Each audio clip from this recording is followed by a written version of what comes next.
Hello and welcome to yesterday's Airlines, and in this video, as you can see, we will be undertaking a detailed review of the new Southwest Airlines Boeing 737-700 with the scimitar winglets from ngmodels. Really happy to see this mold coming out. I'm really happy to get quite an early version of it so I can have a look at the model in detail. I have unboxed it already, so this isn't an unboxing video. So I know that it's all in roughly one piece, but if we take it out of the box, then you can see that we have the model in all its glory, and this is what the subject of today's review is going to be. Now, I looked up this aircraft actually on airliners.net and avgeek, and it's a 2006 delivery, and actually it only seems to have been given its scimitars probably around 2018 or so, because there are pictures of it in 2017 and it just has the ordinary winglets, and in fact I can only find a few pictures of it with the scimitars and none of them appear to be in the new scheme. So at least up until 2020 it looks like it was still flying in this scheme with the scimitars, but only had them for a short period. Anyway, as always, my reviews follow the same standard format. We take a look at the model, the mold itself, and give that a score out of 10. We take a look at the livery and the paint, and we give that a score out of 10. And we also have a look at the build quality and give that a score out of 10 for a maximum possible score of 30 for this 737NG. Now, I don't score it, but let's have a quick look at the box anyway. So NG are producing some really attractive boxes, and this one's no different. It looks nice, it's got a nice feel to it. It's a decent size, well, it's not too big, it's not too small. Generally, it's a good box with some nice artwork on it. So well done, NG. Boxes are certainly good, but we're not here to discuss the box. We're here to look at the model. So let's get on to that now. So here it is, the new NG models 737-700, and its first release is the Ultimate 700 with the scimitar winglets.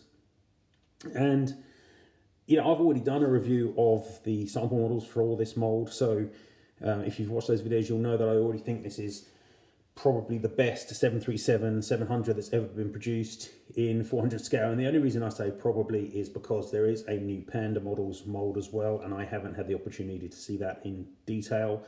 It looks really good, but certainly this one is as good or nearly as good. Probably a little bit better. It's hard to tell at this point in time. It certainly knocks out of the park any of the earlier 737-700s. So if we have a look at the features of the model, it's got the usual level of really nice detailing from NG. It's got a good shaped nose cone area. It's got really detailed landing gear, about as fine as you can possibly expect in 400 scale. It's got nicely shaped nacelles with good clearance from the ground. It's got a really nicely shaped wing, and I think the scimitars are looking pretty good as well. There's been a little bit of discussion, are they pointy enough or quite a shape? I think they're about as good as you're going to get in 400 scale. And again, it's got all the sort of detail of Wi-Fi dome and the aerials that you'd expect from NG, with a really nice rear. And overall, it just looks like a great 737-700, and I'm super glad to see that they took note and have removed the tail bumper that the sample molds had, so there's no issues there either. And I think that this is clearly the best 73G that you're going to get in 400 scale, unless that new Panda mold looks better. From the pictures I've seen, it looks pretty much the same, but possibly slightly inferior. And I mean, if we compare it to other 73Gs, then we've got the old Gemini mold, which obviously is from a different universe in comparison to this, and just inferior across the board. But still, probably not a dreadful mold, and one that I don't hate at all. I quite like these old Geminis, actually. But in most regards, it's not quite as good. And then we've also got the replacement for that old Gemini, which is the jcwings mold, also used by Gemini at times, and frankly, that's actually substantially inferior. I don't like the nose too much on this, or the cockpit area. It just doesn't look anywhere as good. The nose gear is a little large. The rest of the mold's not too bad, but somehow it just doesn't quite stand up to the same level as the NG version, so it's okay. Then we've got the old Panda Mould, which was my previous favourite, and I actually quite like this mould. It's not as good, clearly, especially the undercarriage is a weak point on the old Panda, but broadly I quite like the mould still. It's certainly better than the previous two we just looked at, but it's not as good as this new NG 737-700, which is sitting on the plastic box here because, as you probably know, NG 737s do not feature a stand hole. I'm not sure why they don't put a stand hole in, to be honest, but they do not. So I think this is an exceptional mould. I don't really see any issues with it. It's got pretty much the perfect look of the aircraft that it's representing, and NG make great 737s. Simple as that. So is this mould going to score 10 out of 10? Well, I can't see any reason for it not to, basically. It looks pretty perfect. It even has the slight nose down attitude that the 73G has. So definitely a 10 out of 10 there. Okay, in the second section, we're going to take a look at the livery and how well it has been recreated on the model. This is obviously wearing Southwest's previous colour scheme, the Canyon Blue. And broadly, I think that they've done a very good job here. The blue is quite dark, and one of the interesting things about this Canyon Blue scheme is that it's faded really poorly in service, and so Southwest Fleet has a wide variety of blue colours here. NG have gone for quite a dark version of this. However, looking at a lot of the pictures when the aircraft are freshly painted and in bright sunlight, I actually think that the colour is pretty much spot on. Having said that, there are plenty of 737s in the Southwest Fleet that don't look quite as blue as that. If we compare it to the colour on this Gemini release, then I think it's marginally darker on the NG. I actually don't think that there's much in it, and I think they're both fine on the day, depending on, again, what 737 you're picking from the Southwest Fleet. So I don't really have an issue with the colour. Interestingly, if you pick the Aero Classics version of Canyon Blue, which you've got here, then it is substantially different, and the Aero Classics version is a lot lighter. And this is possibly the only time I can think of where Aero Classics is lighter rather than too dark.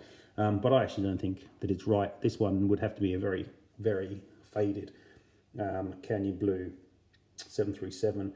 So I think that the NG is closer to the right thing than the Aero Classics. The Southwest is possibly got slightly better colour tone, but I don't think there's a dramatic amount in it. I'm not sure if it's worth any point deduction at all, to be honest, given the broad range that I've seen in photographs. So colour-wise, I'm broadly happy with it. I think it's a nice vibrant blue that they've used, and I think that it matches pretty much some of the pictures I've seen of this particular frame when she was repainted in 2019 and had the scimitar winglets.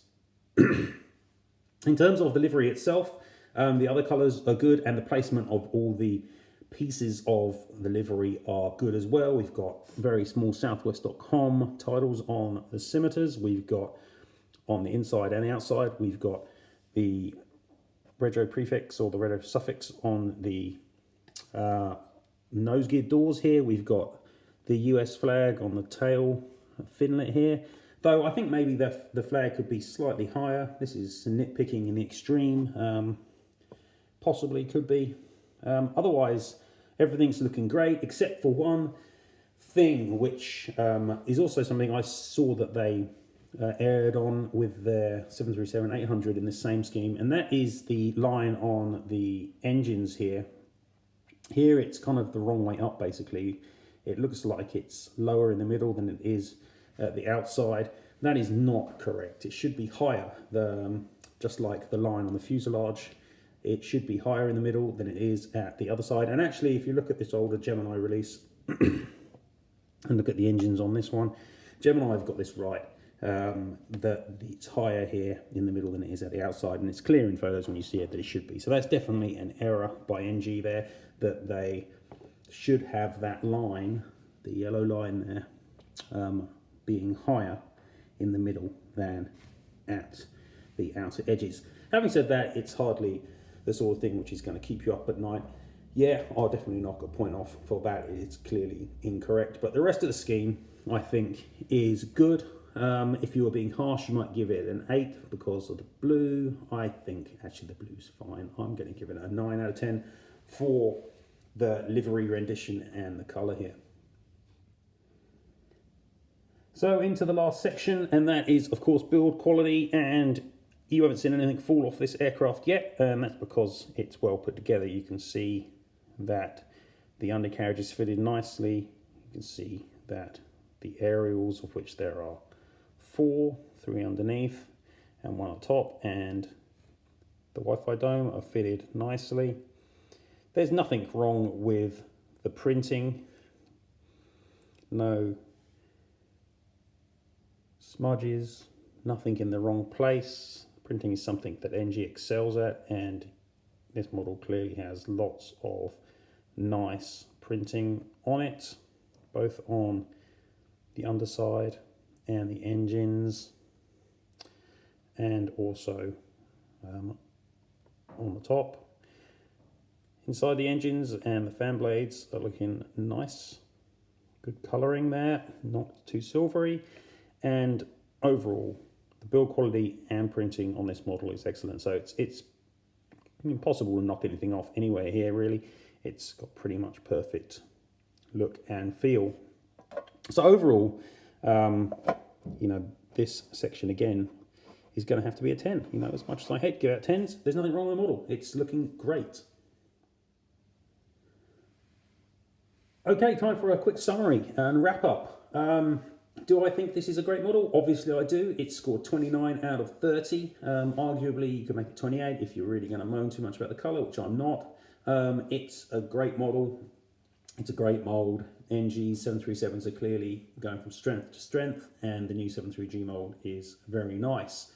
I look forward to seeing lots more of these, but hopefully maybe the ones that aren't quite as modern, because I prefer this one to not have winglets. Having said that, it's a great model, so I don't see any reason to criticise it whatsoever.